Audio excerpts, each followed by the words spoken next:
జయంతి సందర్భంగా OBC postal ఉద్యోగుల ఆధ్వర్యంలోని రేపల్లె తపాలా కార్యాలయంలో ఘన నివాళులు అర్పించడం జరిగింది.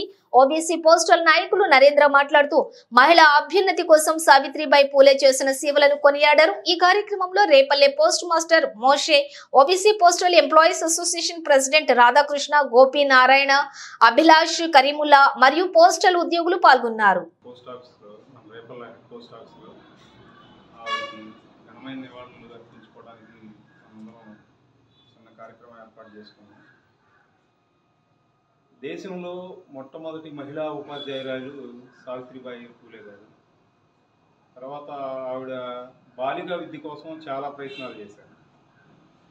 మొట్టమొదటి స్కూల్ కూడా ఇండియాలో బాలికల స్కూల్ ప్రారంభించింది కూడా ఆవిడే. ఆవిడ వాళ్ళ హస్బెండ్ అయిన జ్యోతిరావు పూలే గారితో పాటు ఎన్నో మంచి కార్యక్రమాల్లో పాల్గొన్నారు. మరి ఆవిడ జ్ఞాపకార్థం మన పోస్టల్ శాఖ కూడా 1998లో ఒక తపాలా బిళ్ళని విడుదల చేయడం జరిగింది. ఈరోజు ఆమె జయంతి సందర్భంగా మరి మనం అందరం ఆమెకి నివాళులు అర్పించుకోవడం, ఆవిడ గౌరవార్థం మనం నివాళులు అర్పించుకోవడం జరుగుతుంది. ఈ కార్యక్రమంలో మరి మీరందరూ వచ్చి